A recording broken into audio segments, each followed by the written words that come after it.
Aujourd'hui, je voudrais qu'on se pose collectivement la question de se demander si le confinement et le télétravail forcé pour beaucoup d'entre nous n'était pas l'occasion rêvée de revisiter nos façons de manager et de motiver nos collaborateurs. Quand on parle de management, alors déjà, tout petit récapitulatif historique, le management, c'est une invention humaine très récente, puisqu'elle date de la fin du 19e siècle, même du début du 20e. Et à l'époque, avec l'industrialisation, il a fallu trouver une façon d'organiser le fonctionnement d'entreprises avec beaucoup de collaborateurs, des effectifs qui étaient bien plus importants par le passé. Il n'y avait aucun modèle qui existait, du coup on a regardé le seul modèle dont on pouvait s'inspirer, qui était un modèle qui avait prouvé son efficacité, c'était le modèle de l'armée.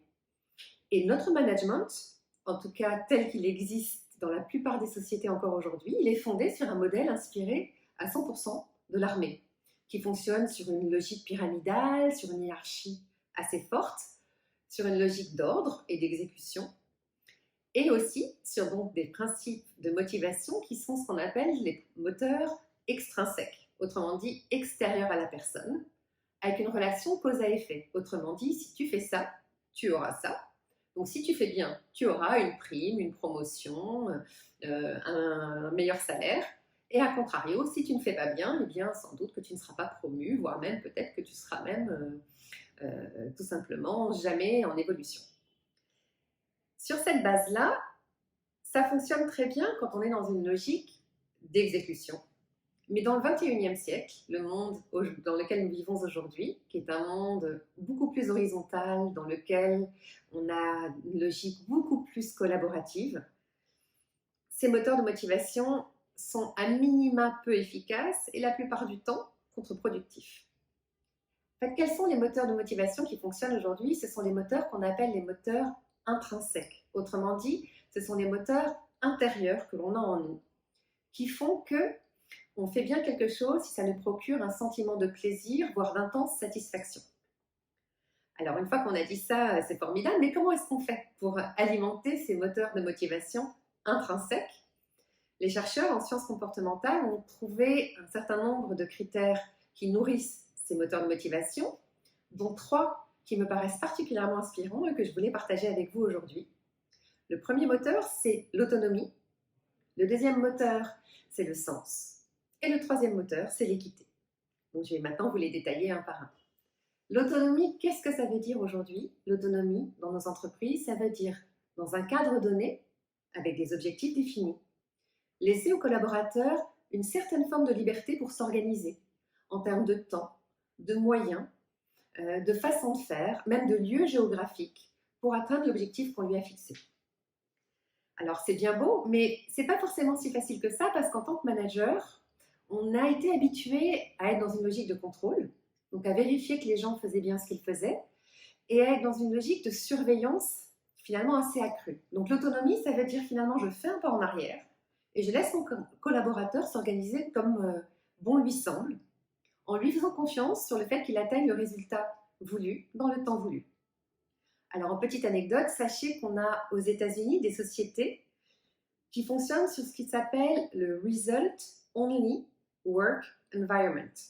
Autrement dit, dans ces sociétés, les tâches sont attribuées et après, la façon dont les gens les accomplissent est entièrement libre, avec la capacité d'aller ou pas au travail, d'aller dans les réunions ou pas, de travailler seul ou à plusieurs.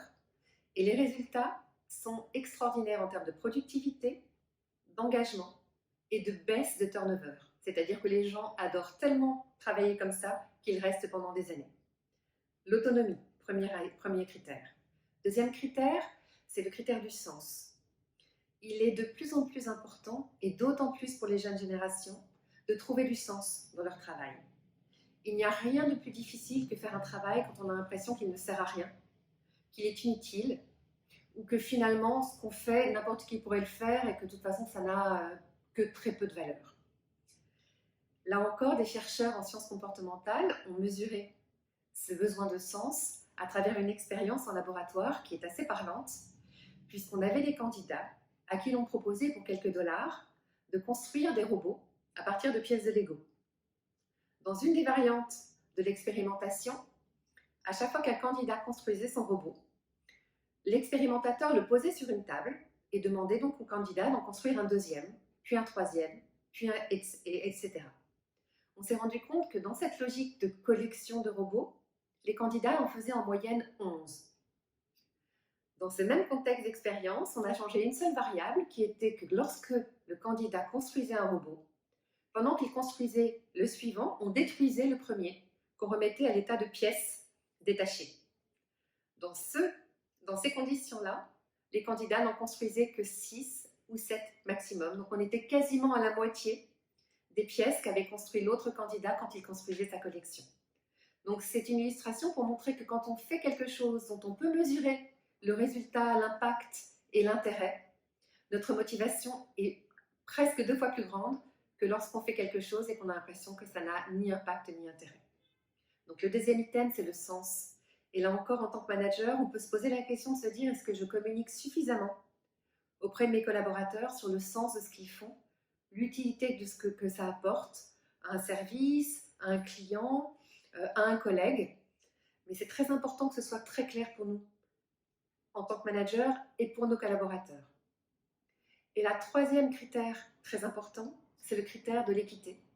Parce que nous, en tant qu'humains, on est câblés sur un critère de justice qui fait partie de notre cerveau reptilien, qui est le cerveau le plus ancien de nos cerveaux. On peut le voir quand on est enfant, à quel point c'est insupportable, ce sentiment d'injustice, ça nous met généralement dans une colère incroyable. Et à contrario, si quelque chose nous paraît juste, même si c'est une punition, on l'accepte, parce qu'au fond de nous, on sait très bien qu'on l'avait mérité. Dans le travail, c'est pareil. Si on fonctionne dans un environnement dans lequel les règles du jeu sont claires, et dans lequel le résultat nous paraît juste, une fois de plus, que ce soit une promotion, que ce soit une prime, que ce soit une gratification, si ça nous paraît juste, on sera extrêmement motivé et impliqué. Si on a l'impression que les règles du jeu sont injustes, presque involontairement, en tant que collaborateur, ou en tant que manager d'ailleurs, en tant qu'être humain, on va faire un pas en arrière et tout à coup être dans une forme de méfiance et de désengagement. Donc je vous rappelle les 3 critères, l'autonomie, le sens et l'équité.